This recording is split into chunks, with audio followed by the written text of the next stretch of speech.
Hey, it's Frank, that one web guy, and I'm back with another video. In this video, somebody recently asked me how they would add a forwarder to an email account they already have. So today's video, I just thought I'd knock that out real quick and do it as a demo video so that you can learn as well. So I'm logged into my cPanel account, which is what I usually use for my hosting. So I log in and I see the email section. Obviously there's several different sections and your interface may look a little different. cPanel keeps rolling out different interfaces, and depending on the hosting that you have, as I said, it could look a little different. I'm logged into my account for Yerple.com. It's one of my online services that I have out there for open-ended surveys that I've developed. You can check it out if you like, but what we're going to do is we're going to the email section, and what we first want to do is check out the email accounts that we have. Now in this case, the person was wanting to redirect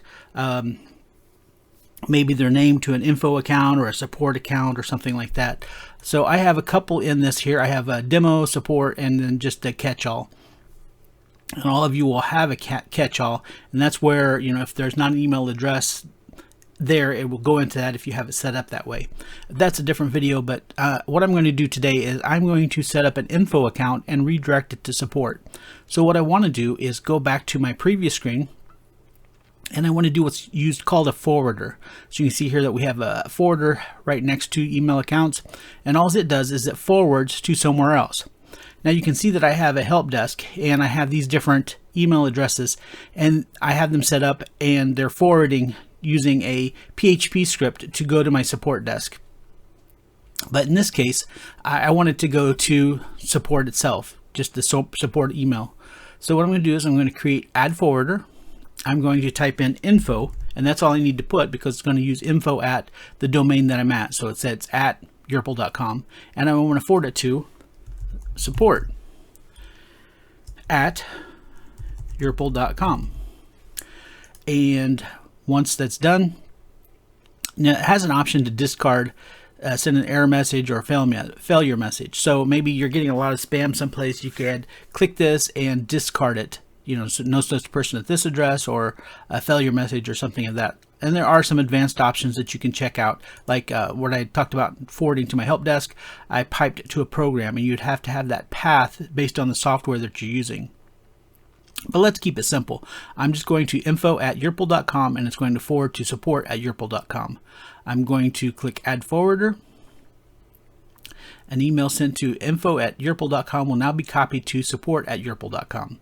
Go back. Now notice it said copied it to. So this comes in handy if you're wanting to send one email address to multiple people. So right now I just have the one, so it's not really copying, it's just sending it to there. But if I did have in our previous, if we go back to cPanel and click email accounts, maybe I wanted to send a copy to demo for some reason or another, or myself. You know, if I had my own account, frank at yerple.com, I just answer everything through support. But if I had frank at yerple.com, I could actually set up, I could go back and say anything that at info goes to support, and then create another one that says anything that goes to info, send to frank at yerple.com. That way you can send to multiple people at once. You know, so if you have like a team and you want everybody to get like a dev email, so dev at yerple.com, I could send it to our development team, all the members on the development team, and myself. It's kind of like setting up a mini list mailer, but so anytime that something was sent to dev at yerple.com, it would go to multiple people. Again, let's simplify. We're just using the one. So now, if I go back to tools, we have nothing else to do. It's already done. So we can check. We have info at yerple.com, and it's going to support at yerple.com. And that's it. Simple as that. I hope you found this useful. If you ever need any other questions answered, just go to justaskfrank.com and fill out a message there. Or you can always send a ticket to frank@thatonewebguy.com, and I will be sure to get a reply to you. Thank you.